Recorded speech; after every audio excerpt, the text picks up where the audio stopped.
जय हिंद साथियों। मैं अजय पांडे एक बार फिर आपका स्वागत करता हूं आपके अपने YouTube चैनल जैनित एकेडमी क्लासेस पर। पिछले वीडियो में हमने चर्चा की थी प्रकाश और प्रकाश के परावर्तन के बारे में। आज के इस वीडियो में हम दर्पण के बारे में चर्चा करेंगे कि दर्पण क्या है, दर्पण के प्रकार क्या है, दर्पण से संबंधित परिभाषाएं क्या है। ये सारे टॉपिक्स के बारे में हम चर्चा करेंगे। सबसे पहले हम देखें कि दर्पण क्या है।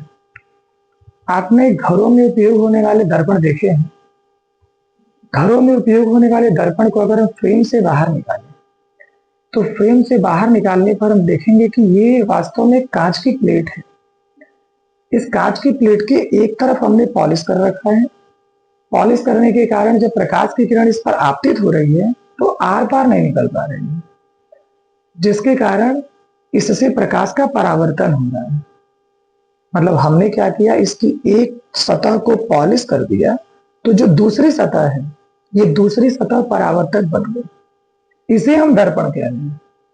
मतलब दर्पण क्या है, तो कोई भी ऐसी चिकनी सतह जिसके एक सतह को पॉलिश करके दूसरी सतह को हम क्या कर दें, परावर्तक बना दें, उसे हम दर्पण कह रहे हैं। दर्पण बनाने के लिए हम जिस चिकनी सतह का उपयोग कर रहे हैं, जिस चिकने तल का उपयोग कर रहे हैं, ये ट्रांसपेरेंट होना चाहिए, पारदर्शी होना चाहिए। पारदर्शी है तभी हमने एक पृष्ठ को पॉलिश किया है तो दूसरा पृष्ठ हमारा परावर्तक हुआ है। पारदर्शी था, पॉलिश करने से पहले प्रकाश की किरण आर पार निकल रही थी, लेकिन जब हमने एक तरफ पॉलिश किया है तो प्रकाश की किरण इस पृष्ठ से बाहर नहीं निकल पा रही है, बल्कि पहले पृष्ठ पर ही पड़ के क्या हो रही है, परावर्तित हो रही है। ये हमारा दर्पण है। तो है क्या दर्पण, तो यदि किसी चिकने पारदर्शी माध्यम तल के एक पृष्ठ पर कलई अथवा रेड ऑक्साइड का लेप करके दूसरे पृष्ठ को परावर्तक बना दिया जाए तो ऐसे निकाय को हम दर्पण कहते हैं। दर्पण हमारे हैं दो प्रकार के, एक है समतल दर्पण और दूसरा है गोलीय दर्पण। हम दर्पण की परिभाषा उसके परावर्तक पृष्ठ के आधार पर देंगे। मतलब हमने उसके परावर्तक पृष्ठ को किस आकृति का रखा है, इस परावर्तक पृष्ठ के आधार पर हम परिभाषित करेंगे कि हमारा ये दर्पण कौन सा है। जो दर्पण जैसा होगा उसका परावर्तक पृष्ठ वैसा ही होगा। जैसे सबसे पहला दर्पण है हमारा समतल दर्पण। तो समतल दर्पण क्या है, तो कोई भी ऐसा दर्पण जिसका परावर्तक तल समतल है, मतलब जिसका परावर्तक पृष्ठ क्या है, समतल है, वो समतल दर्पण है। जैसे हमने क्या किया कि एक समतल कांच की प्लेट ले ली। ये कांच कैसा है, पारदर्शी। अब इसके एक पृष्ठ को हमने पॉलिश कर दिया तो ये जो दूसरा पृष्ठ है ये परावर्तक का काम करेगा, ये प्रकाश का परावर्तन करेगा। तो इसका ये जो पृष्ठ है जहां से प्रकाश का परावर्तन हो रहा है वो समतल है, तो ये समतल पृष्ठ है। मतलब कोई भी ऐसा दर्पण जिसका परावर्तक पृष्ठ समतल है उसे हम कहेंगे समतल दर्पण। गोलीय दर्पण, तो भाई सेम ऐसे कि वह दर्पण जिसका परावर्तक पृष्ठ गोलीय है उसे हम कहेंगे गोलीय दर्पण। गोलीय दर्पण बनाने के लिए हम कांच का एक खोखला गोला लेते हैं। खोखला गोला मतलब जो अंदर से खाली है, इसके किसी भाग को काट कर बाहर निकाल लिया जाता है। इस भाग को हमने काट कर क्या कर दिया, बाहर निकाल दिया। अब इस भाग को हम दो तरह से पॉलिश कर सकते हैं। कैसे, वो देखिए। एक, इस अंदर वाले भाग को पॉलिश कर दे तो परावर्तन कहां से होगा, इस बाहर वाले पृष्ठ से। अगर हम इस बाहर वाले पृष्ठ को पॉलिश कर दें तो परावर्तन कहां से होगा, अंदर वाले पृष्ठ से। कंफर्म है कि हमने क्या किया, इस कांच के खोखले गोले के एक भाग को काटकर बाहर निकाल दिया। अब इस कटे हुए भाग को हम दो तरह से पॉलिश कर सकते थे, या तो अंदर से पॉलिश करें, परावर्तन बाहर से करवाएं, या तो बाहर वाले भाग को पॉलिश कर दें, परावर्तन अंदर से करवाएं। ये गोलीय दर्पण है।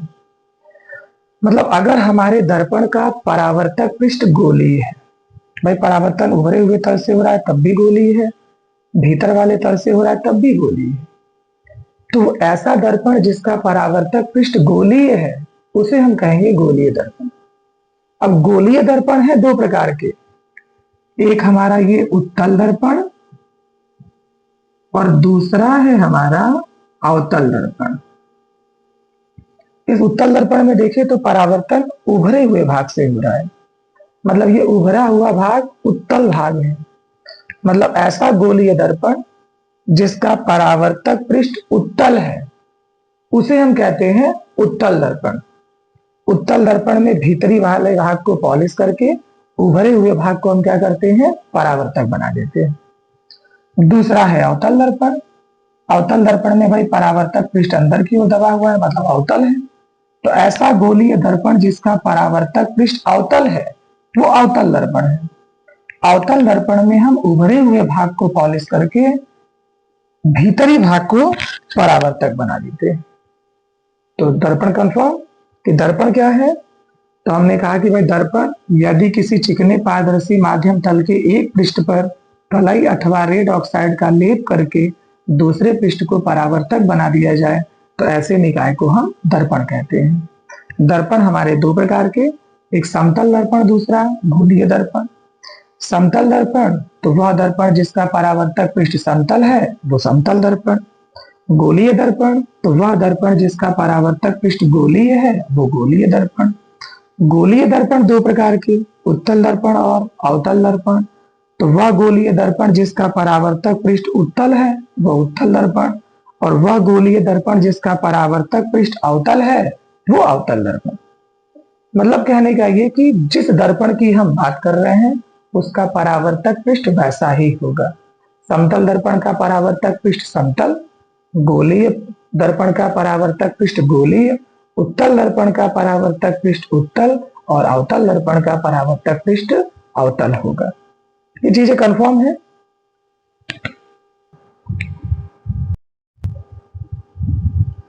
अब हम चर्चा करते हैं दर्पण से संबंधित परिभाषाओं पर कि दर्पण से संबंधित परिभाषाएं क्या है।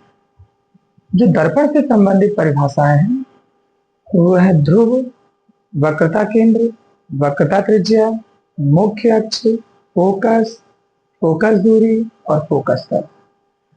अब हम चर्चा करेंगे कि बारी बारी से कि ये है क्या। सबसे पहले बात करते हैं कि ध्रुव क्या है। तो हमारे पास अगर कोई गोलीय दर्पण है, मान लीजिए ये कोई गोलीय दर्पण है, इस गोलीय दर्पण के ये परावर्तक तल का जो मध्य बिंदु है, परावर्तक तल का जो मध्य बिंदु है, इस मध्य बिंदु को हम कहते हैं ध्रुव। ध्रुव को हम प्रदर्शित करते हैं कैपिटल P से, ये मतलब पोल, और पोल का मतलब क्या है, ध्रुव। फिर कह रहे हैं कि हमारे गोलीय दर्पण के परावर्तक तल का जो मध्य बिंदु है इसे हम क्या बोल रहे हैं, ध्रुव। डेफिनेशन भी यही है कि हमारे गोलीय दर्पण के परावर्तक पृष्ठ के मध्य बिंदु को हम क्या कहते हैं, ध्रुव कहते हैं। ध्रुव के बाद बात आती है वक्रता केंद्र की। जैसा कि अभी हमने गोलीय दर्पण के बारे में बताया कि ये गोलीय दर्पण कांच के किसी खोखले गोले से काटकर बनाया गया है। मतलब ये जो हमने दर्पण बनाया है ये कांच के किसी खोखले गोले से काटकर बनाया गया है। इस खोखले गोले से इसे काटकर हमने क्या किया, इसके एक भाग को पॉलिश कर दिया, दूसरे को परावर्तक बना दिया। तो जिस गोले से हमने इसे काटकर निकाला है उस गोले का अपना कोई ना कोई तो केंद्र रहा होगा ना। इस गोले का जो केंद्र है, इस केंद्र को ही हम क्या बोल रहे हैं, वक्रता केंद्र। इसे हम क्या बोल रहे हैं, वक्रता केंद्र। इसे प्रदर्शित करते हैं सी पे, सी मतलब सेंटर, सेंटर मतलब केंद्र। तो डेफिनेशन क्या हुई कि उस गोले का केंद्र जिसका कि दिया गया दर्पण एक भाग है, उस गोले का केंद्र जिसका दिया गया दर्पण एक भाग है उसे हम कहते हैं वक्रता केंद्र। कंफर्म है। तो डेफिनेशन क्या हुई कि उस गोले का केंद्र जिसका कि दिया गया दर्पण एक भाग है उसे उस गोलीय दर्पण का वक्रता केंद्र कहते हैं।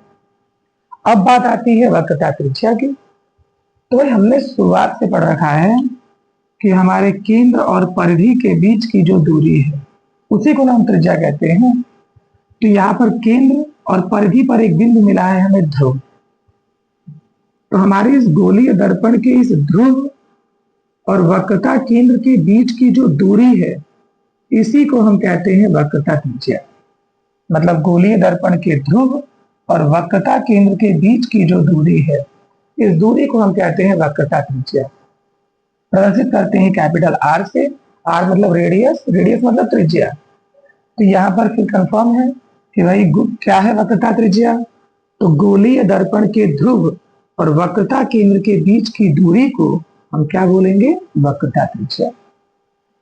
वक्रता त्रिज्या के बाद बात आती है मुख्य अक्ष की कि मुख्य अक्ष क्या है। हमने कहा कि भाई हमारे पास एक कांच का खोखला गोला है। इस कांच के खोखले गोले से हमने एक भाग काटकर निकाल लिया। ये भाग हमने काटकर निकाल लिया। अब इस भाग के एक सतह को हमने पॉलिश की और दूसरे को परावर्तक बना दिया। इसके मध्य बिंदु को हमने कहा ध्रुव, इस गोले के केंद्र को हमने कहा वक्रता त्रिज्या। अब अगर इन दोनों को मिलाते हुए हम कोई रेखा खींचते तो इस रेखा को हम कहते हैं मुख्य अक्ष। ये इनके बीच की दूरी नहीं है। अगर दूरी निकालते तो वक्रता त्रिज्या होती। हम कह रहे हैं कि हमारे गोलीय दर्पण के वक्रता केंद्र और ध्रुव को मिलाने वाली जो रेखा है इस रेखा को हम क्या बोलते हैं, मुख्य अक्ष कहते हैं। जब भी हमें दर्पण के द्वारा प्रतिबिंब बनाना होगा तो हम वस्तु को इसी मुख्य अक्ष पर रखकर प्रतिबिंब बनाएंगे। जब हम वस्तु को मुख्य अक्ष पर रखेंगे तभी वस्तु का प्रतिबिंब बनेगा, अन्यथा वस्तु का प्रतिबिंब नहीं बनेगा। तो मुख्य अक्ष कंफर्म है कि हमारे गोलीय दर्पण के वक्रता केंद्र और ध्रुव को मिलाने वाली जो रेखा है उसे हम क्या बोल रहे हैं, मुख्य अक्ष। देखिए कि मुख्य अक्ष क्या है, गोलीय दर्पण के ध्रुव तथा वक्रता केंद्र को मिलाने वाली रेखा मुख्य अक्ष कहलाती है। और मुख्य अक्ष के बाद आती है बात फोकस की कि फोकस क्या है। हमारे पास अगर कोई दर्पण है, मान लीजिए ये कोई दर्पण है, तो बताइए कमेंट में कि कौन सा दर्पण है। तो ये हमारा अवतल दर्पण है। हम क्या करें, इस अवतल दर्पण का ये मुख्य अक्ष, मान लीजिए ये क्या है, मुख्य अक्ष। इस गोलीय दर्पण के ये भाई हमारा मुख्य अक्ष। मुख्य अक्ष के समांतर, इस मुख्य अक्ष के क्या करें, समांतर अगर हम प्रकाश की किरणें आपतित करें तो ये किरणें हमारे दर्पण से परावर्तन के पश्चात जिस बिंदु पर मिलती है या मिलती हुई प्रतीत होती है इस बिंदु को हम कहते हैं फोकस। इस बिंदु को हम क्या बोलते हैं, फोकस। मतलब किसी गोलीय दर्पण के मुख्य अक्ष के समांतर आने वाली किरणें दर्पण से परावर्तन के पश्चात मुख्य अक्ष के जिस बिंदु पर मिलती है या मिलती हुई प्रतीत होती है उसे हम गोलीय दर्पण का फोकस कहते हैं। जैसा देखा जाए कि फोकस क्या है, तो गोलीय दर्पण के मुख्य अक्ष के समांतर आपतित किरणें दर्पण से परावर्तन के पश्चात मुख्य अक्ष के जिस बिंदु पर मिलती हैं या मिलती हुई प्रतीत होती है उसे हम क्या बोलते हैं, फोकस कहते हैं। फोकस के बाद बात आती है फोकस दूरी की। तो भाई ये जो हमारे दर्पण का ध्रुव है और ये जो फोकस है, इन दोनों के बीच की जो दूरी है, इन दोनों के बीच की जो दूरी है इस दूरी को हम कहते हैं फोकस दूरी।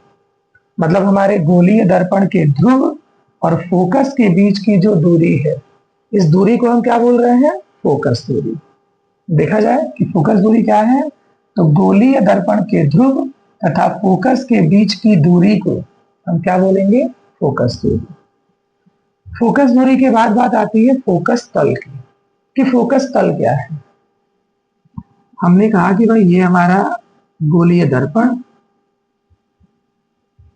ये हमारे गोलीय दर्पण का मुख्य अक्ष, यहां हमारा ध्रुव है। चलिए माने यहां कोई फोकस है, तो हमारे इस गोलीय दर्पण के फोकस से होकर जाने वाला, मतलब इस फोकस से गुजरने वाला इस मुख्य अक्ष के लंबवत जो तल है, मतलब इसके क्या करें, लंबवत एक तल बना दें। तो इस लंबवत तल को हम क्या बोलेंगे, फोकस तल। मतलब हमारे गोलीय दर्पण के फोकस से होकर जाने वाला मुख्य अक्ष के जो लंबवत तल है, इस मुख्य अक्ष के लंबवत तल को हम क्या बोल रहे हैं, फोकस तल। देखिए फोकस तल, तो गोलीय दर्पण के फोकस से होकर जाने वाला मुख्य अक्ष के लंबवत तल क्या कहलाता है, फोकस तल कहलाता है। तो ये तो था दर्पण और दर्पण से संबंधित परिभाषाएं। अगले वीडियो में हम गोलीय दर्पण के सूत्रों के बारे में और गोलीय दर्पण से संबंधित महत्वपूर्ण आंकिक प्रश्नों के बारे में चर्चा करेंगे। तो आज के लिए बस इतना ही। कल के वीडियो में फिर हम नेक्स्ट पार्ट लेके आते हैं।